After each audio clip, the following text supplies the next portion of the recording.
You can self-deport and avoid a lot of prison sentence. But it's time, southbound and down. Sheriff Ivey and I put bad guys in jail.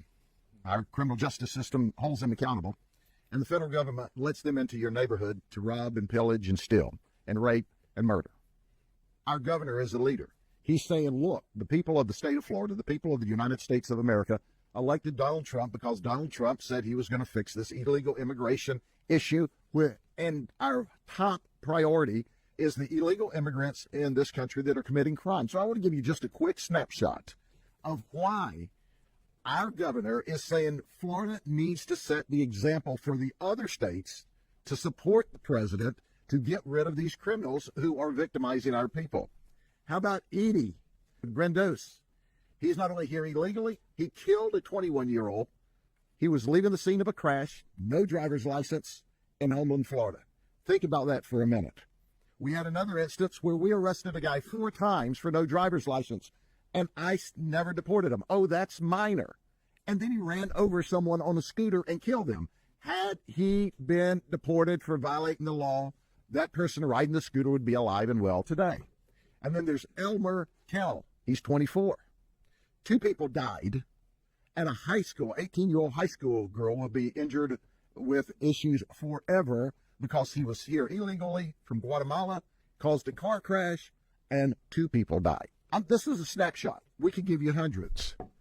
Casto, Dorito Casto, he was deported 2 times. He came back, he had a crash on 1792, DUI manslaughter, after he was already deported 2 times. How about Ernesto Morales, who's 32?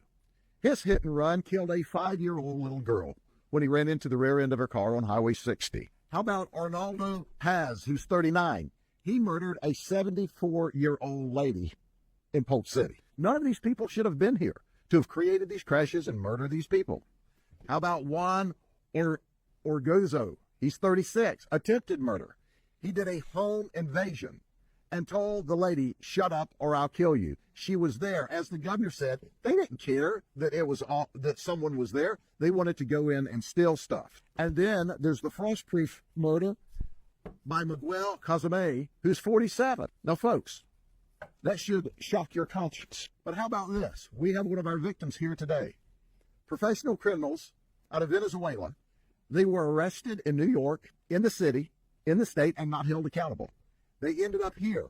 They're very good, very experienced, very professional criminals. They would go to restaurants, and they focus on our Asian residents and business people. They would photograph the restaurant inside and out. They would identify the owners. They would stalk them back and forth to their homes. And when they patterned them, then they would break into their homes and steal and steal and steal. Of the 9 cases we charged these folks with initially, 7 of them were our Asian American friends. They were here illegally. The Biden administration didn't care. We talked about that. Now we've got a governor who said, look, the people have voted and we want to get ahead. We want to set a state model. Our Senate and our House are the best in the nation, and they're led by professionals that I have the highest respect for. We have to come together and set the state model that supports the federal model so that we get the illegal criminals out of this country. Now, what's interesting about that, Governor, is the federal regulations as they currently are, the 287G and the housing short-term and the housing long-term, are full of strings that are woke left. So adopting, we're going to support these federal legislations in their current form is absolutely a non-starter, unacceptable. The Trump administration has to immediately go from top to bottom in those regulations and get rid of that stuff. What we have to do, and our governor is setting the leadership, our Senate and our House will set the leadership, is say, hey, we in Florida are going to support what the voters of this state and the other states said, and we're going to craft policy that mandates for those that want to ride the fence that you actively get engaged in getting these criminals out of our community. I'll close with this. Governor, I still can't imagine why people think more of illegal aliens committing crime than they do honest, law-abiding citizens of the state of Florida and the United States of America. I don't understand that. But we've got a governor that says we're going to look out for the law-abiding citizens, for the children, for the good people of the state of Florida. We're going to set the model for the other states to follow. Our legislators, who are brilliant, our leadership in the legislature is brilliant. We're going to make sure that we just don't carte blanche accept the federal positions, because it's full of woke craziness. I mean, there's one provision: if you are going to house these illegal immigrants that have committed crime long-term for the federal government, you've got to ask the person, do you identify as a male or a female? And who would you like to search you on the way into jail?